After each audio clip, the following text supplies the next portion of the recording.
to let people know that, yeah, I'm having sex with men and I'm having sex with women. And because of this issue, that's spreading the virus from between the man and between the woman, and it's going and it's making the virus just rapidly increase. I've had several clients myself that once I sit them down and it's just me and them talking, they'll be like, yeah, I have sex with men and women. But when I'm around, when I first come in contact with them and the doctor's still in there, they deny it. I'm heterosexual 100%. And so there's a stigma even attached to that heterosexual relationship. Right.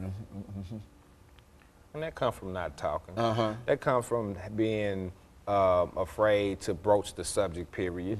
I mean, that even goes back to the schools or the colleges. We don't want to talk about sex, you understand me, because parents may, you know, protest or whatnot, but the bottom line is young adults, young high schoolers are having sex, that the teen pregnancy rate hadn't gone down and that type of thing. So, but if we could initiate conversations surrounding sex, then we could throw in some education, the way as people can protect themselves, whether protect them from the children from being pregnant or not. I don't get into that part. When I'm out on the street, I generally tell people, hey, we want the babies, but the thing about it is we want you safe. Until you know that you are safe, use these condoms, prophylactics, use these, and then when you get ready to have a baby, then, you know, once you get the proper test, your partner tested and that type of thing. But the lack of the conversation from the beginning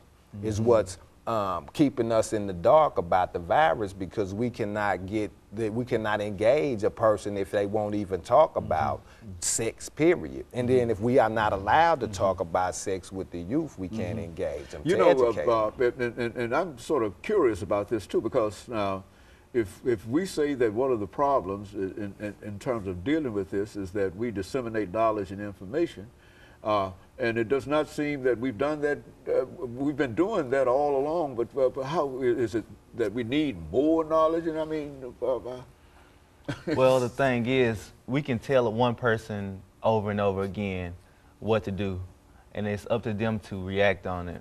And there's a lack of maturity. That's what it really is. There's a lack of maturity. You're mature enough to have sex, but you're not mature enough to have this conversation before you have sex.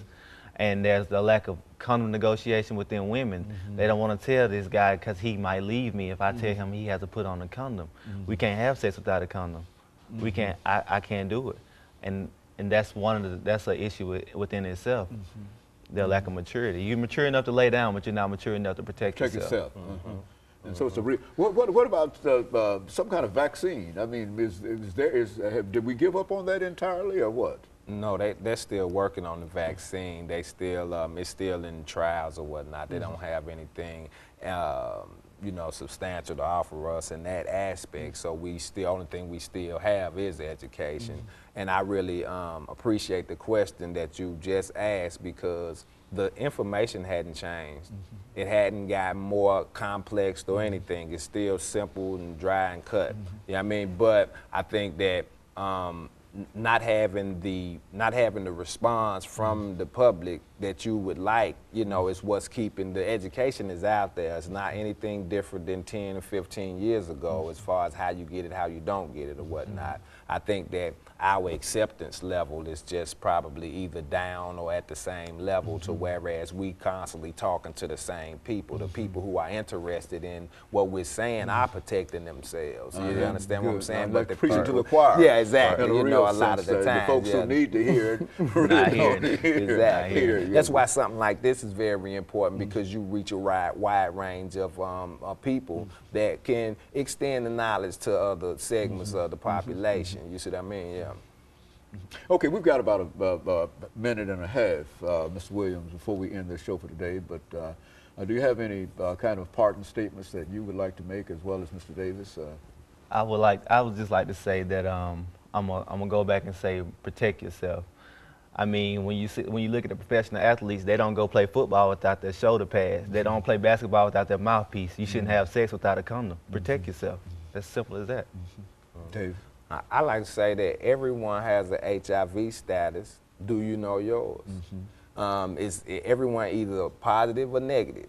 And the most important thing is to know it. Protect it, get tested today.